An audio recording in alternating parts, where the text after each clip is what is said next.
Hello students, today we are going to start a new chapter from your textbook, that is chapter number 8, Electrostatics.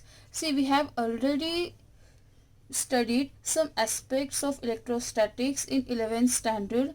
So in this video, first I will review some of them and then we'll go to study some aspects in detail. So whatever we had discussed in the 11th standard, first I have to I have to revise this topic in this video, and later on we will discuss a new topic which are related to the electrostatics. So what is the term electrostatics is represent? The term electro is nothing but electric charges or electronic charges, and the term statics is represent at rest. That means what? The term electrostatics is nothing but study of electric charges at rest position. That means when current does not flowing through the wire, at this situation only electric or only electronic charges are present in that wire, which are randomly oriented. So in this chapter we have to discuss about that when charges is at rest position, then what is the behavior of the charges in the given metallic wire, which are the properties of the charges, what are the term is represented in terms of electric field, in terms of dipole moment. So we will revise all this topic in this video. If possible, I will cover all the topics related to the electrostatics, that is nothing but basic term, but if not possible, I will continue in the next video. Okay, so we know that electrostatics deals with the static electric charges and the forces between them and the effect produced in the form of electric fields and electric potential. What is the electric potential? So electric potential, that potential is represent the difference between two charges. That means suppose if we are consider, look at here, if we are consider this is positive charge and this is negative charge, the difference between this positive and negative charge we are represent in terms of V, and that V is nothing but a potential difference or the potential of the given charges. Okay, so first we will discuss about the definition of electric charge. First we will discuss about what is the electric charges. So the electric charges are nothing but when dissimilar substance, dissimilar means different, so when dissimilar substance are rubbed against each other, and when they are rubbed against each other, frictional electricity is produced, and or we can say that electric charges is produced. What is the term friction electricity? The term friction electricity means when you consider two different materials, and when you rubbed that two materials, and because of rubbing of each other, the electricity is produced, and that is called frictional electricity. So the term electric charges are nothing but it is a basic property of the elementary particles. So what are the elementary particles? See, this chapter includes many number of definitions regarding each and every term. If you understood each and every term, you will get more idea about this chapter. So you have to learn each and every term with briefly. Okay, so what is the elementary particles? Elementary particles means that if you consider the particle in terms of the elements, that is called elementary particles, and when we consider that elementary particles combine, they made up of matter, and this matter, when they when this matter are consist one of other, or if you consider that matter is when that matter is considered to be these particles, and matter is made from atoms. That means atom considers number of matters, and matters consider number of elementary particles. And generally in today's generally we are consider there are three types of elementary particles: proton, neutron and electron. We know that proton having positive charge, electron having negative charge, and neutron having neutral charge. And in case of nucleus, electrons are revolving around the nucleus in a circular orbit, but the nucleus is electrically neutral because in the nucleus we are considering in terms of proton negative charges, that is electron and proton get attracted, and we can consider pairing or we can consider gain or pairing of electron and proton in case of nucleus, and because of that one, that nucleus we are represent in terms of what, in terms of electrically neutral. So the term electric charges, only you just have to know about the electric charges are nothing but when dissimilar substances are rubbed with each other, electric charges are produced. And generally electric charge is the basic property of the elementary particles of which matter is made up of. And what is the elementary particles? There are three elementary particles having different number of charges, that is proton, neutron and electron.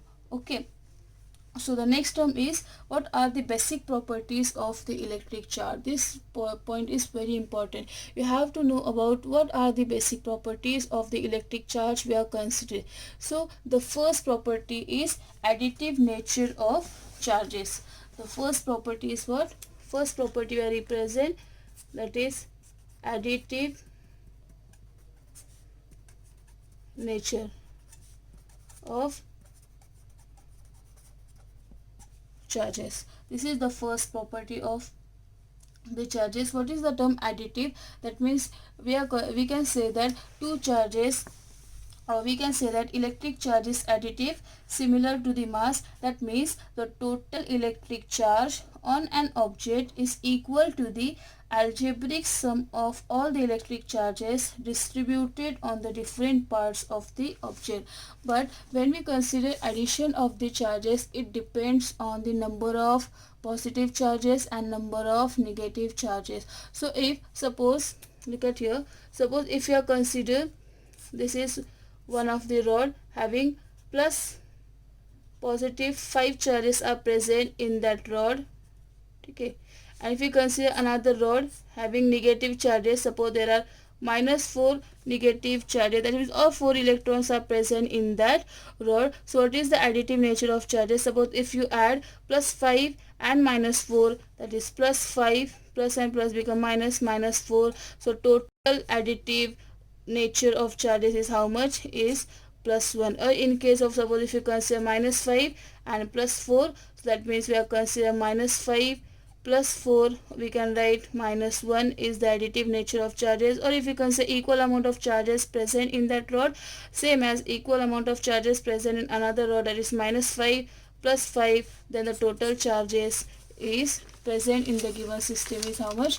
Is 0. That is called additive nature of the charges. But in case of mass, in case of mass is always additive in nature. We are not consider, or the mass of the given charge does not depend on the positive or negative term, because masses of the given charges is always additive or is always positive, because the term mass is nothing but elements present in the matter, or that matter is made up of atom. And if you consider number of atom collides with each other, therefore charges are produced. Because of that one, masses is always additive in nature, while as the additive nature of charges may be positive, because here may be positive, may be negative, or may be 0. This is called additive nature of charges. The second property is quantization of charge.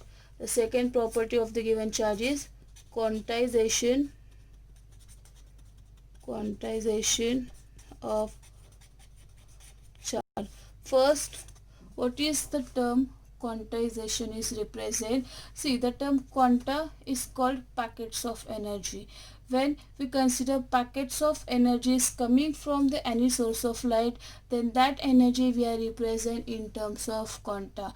So the quantization of charge is nothing but when we say that during charging process, an integral number of electrons can be transferred from one body to the other body. This is known as quantization of charge or discrete nature of charges. The best example of quantization charge is if you consider your mobile phone, right? So if the mobile battery, if you consider plus 20% or 20% is available, and you have to charge 80% of the battery, so that 80% are nothing but quantization of charge while you plug in the switchboard, or while you plug in that wire to the mobile connection. So when you plug in that wire in the mobile, your mobile will get charged, and during this charging processes where electrons that is present in that wire, that electron is transferred to your mobile phone, so that is called quantization of charge. And because of that quantization,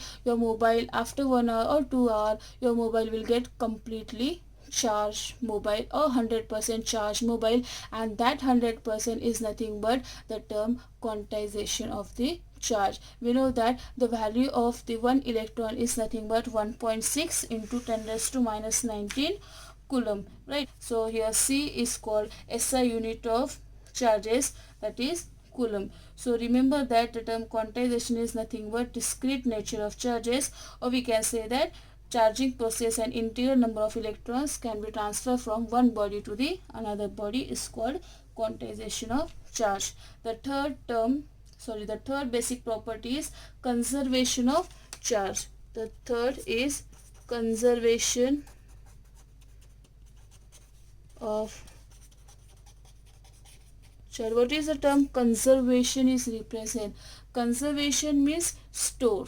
conserve करना मतलब होता है किसी चीज़ को store करना, या फिर किसी चीज़ को इस तरह से स्टोर करना कि बाद में से हम उसे यूज़ कर सकें. That is called conservation. So what is the conservation is represent in terms of charge. So the conservation is nothing but in any given physical process, see, charge may get transferred from one part to the another system, but the total charge in the system remains constant. That means whatever charges are transferred from one body to the another body during process or in a given given physical process, if suppose number of charges are transferred from one point to the another point, but the total charge in the given system remains constant, that is called conservation of charge.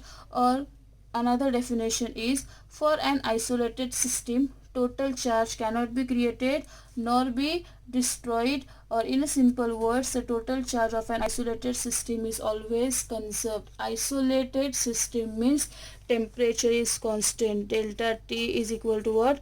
Constant during the process, or we can say that during the total charges, the temperature of the given process remains constant, and that system we are representing in terms of isolated system. And in isolated system the charges in isolated system the total charge is always conserved. Conserve means store in at one place, or store just like mobile phone, we can store number of charges in terms of battery. That is nothing but conservation of charge. You can use anywhere, anytime, any place. Okay, and the last property of the charges is nothing but forces between charges.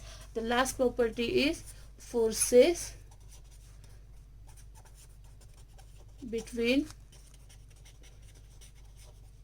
charges. So which are the forces between charges? So that the forces between charges depends on the behavior of positive and negative charge. We all know that if we consider positive and positive charge, they are repel with each other, and that type of charges we can say that unlike charges. And if you consider positive and negative charge, they gets attract towards to each other, and that is called attraction, or we can say that like charges. That means suppose if we consider, this is one of the rod having negative charge, and this is another rod which is having positive charge. Because of when we consider these two rods are near to, when we place these two rods are near to each other, they gets attract, and this type of charges we are considering in terms of what? In terms of like charges. But if we consider another rod which is having negative charges, and again another rod which is having negative charges, so negative they become repulsion. So this type of charges we are considering in terms of unlike charges. So what are the forces between charges?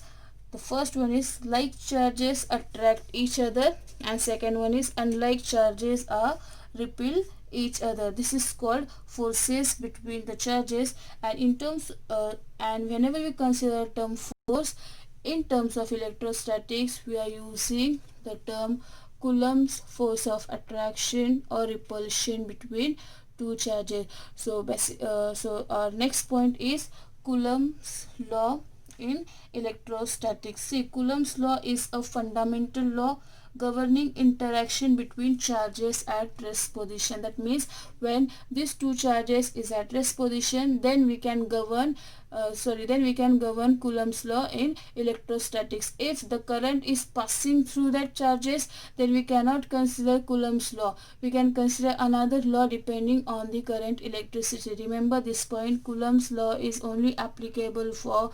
when the charges is at rest position. Okay, so Coulomb's law, we all know the statement of Coulomb's law, that is the force of attraction or repulsion between 2-point charges at rest is directly proportional to the product of the magnitude of the charges and inversely proportional to the square of the distance between them. So next point is Coulomb's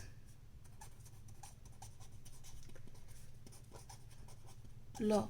So first is what? The force of attraction or repulsion between two charges, that is F, is directly proportional to the magnitude of the given charges, and second one, F is inversely proportional to the square of the distance between them. That means if you consider here these 2-point charges, suppose this is your A and another one is your B, here having positive Q charge, and if you consider another one that is negative Q charge, and if suppose there is attraction between these two charges, suppose if you consider same charges, so there should be an attraction. So distance between these 2-point charges we are representing in terms of what? In terms of R.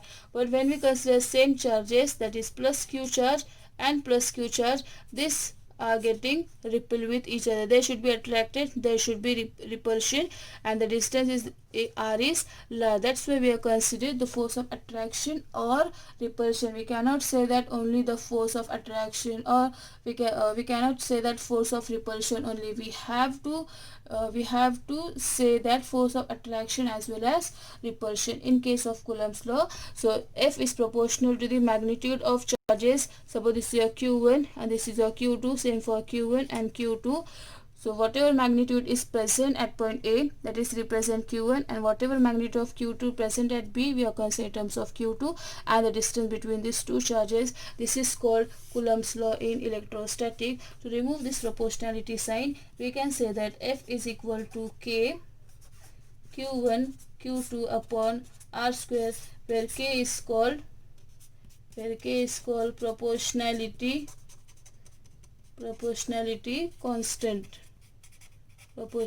constant, and generally we are using K is equal to 1 upon 4 pi epsilon naught, where epsilon is called permittivity of free space, pi we know the value 3.14, and 1 are for a numerical number.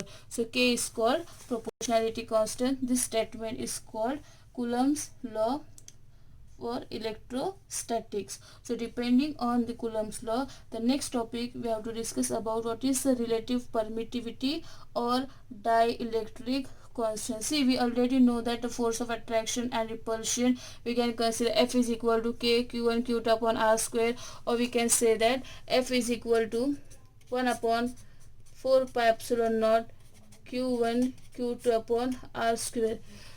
So if we have to find out the relation of the permittivity, that is epsilon 0, and if you consider another medium, that is denser medium, so in that case we are represent epsilon 0 in terms of epsilon. So suppose the first case, if we say that the force between the two charges placed in a medium then it may be written as, suppose in case of medium, look at here, I'm writing over here. Suppose in case of medium, F medium is given by 1 upon 4 pi. In case of epsilon naught, we just have to write down epsilon only, because in case of medium, epsilon 0 is represented in terms of epsilon. Okay, q1 q2 as it is, because these are the magnitude of charges, and distance as it is, r square. Say this is equation 1. In another case, suppose if we say that the force between the two charges placed in a vacuum or rarer medium, we already know the equation is this one. So suppose in case of vacuum, we can write 1 upon 4 pi epsilon naught q1 q2 upon r square. Say this is equation 1. And if we divide equation 2 by 1, we can write the ratio, that is F vacuum upon F medium is equal to 1 upon 4 pi epsilon naught 1 upon 4 pi epsilon naught upon 1 upon 4 pi equation 2 by, this is your equation 2 and that is your equation 1. So if we divide equation 2 by equation 1, so what will happen? Equation 2 by equation 1. Okay, right.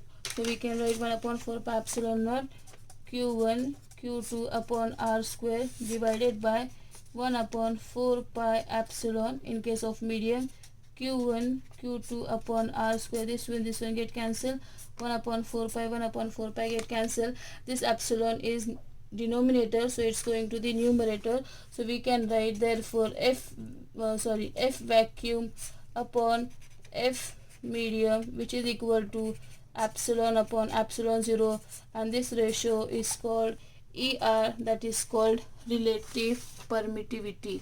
So this term we can say that relative permittivity, or we can say that dielectric constant small k. So in previous in old syllabus, dielectric constant is represented by small k, but in new syllabus the dielectric constant they are represented in terms of capital K.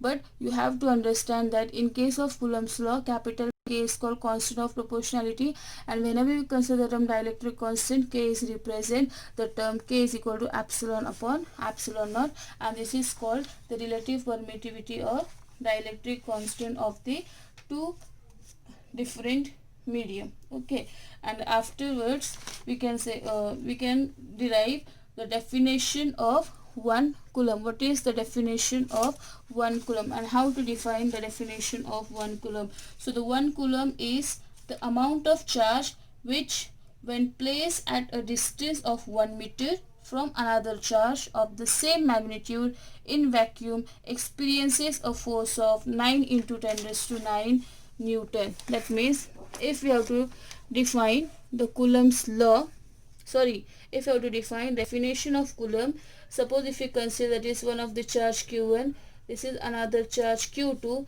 and the distance between r, which is equal to 1 meter, the magnitude of q1 is 1, magnitude of q2 is 1, that means q1 q2.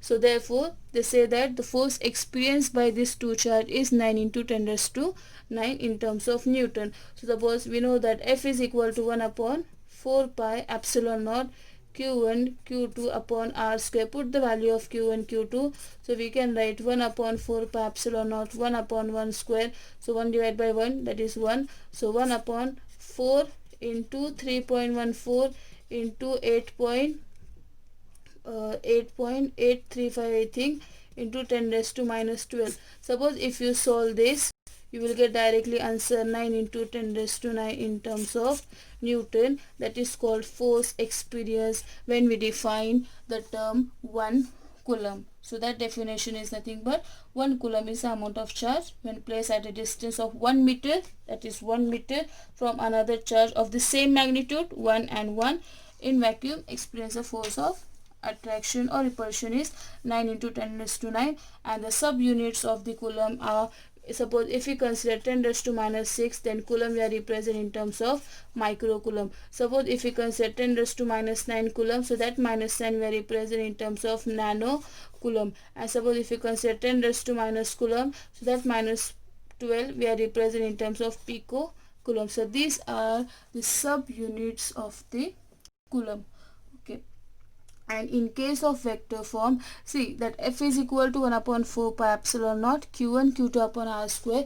This is called the magnitude of the the magnitude of the force of attraction or repulsion between two charges. But whenever we consider the term vector form, we know that the vector is defined as magnitude as well as direction. So the direction of this forces are opposite but the magnitude is same. That means when we consider Coulomb's law, in case of vector form, F12 is equal to minus F21.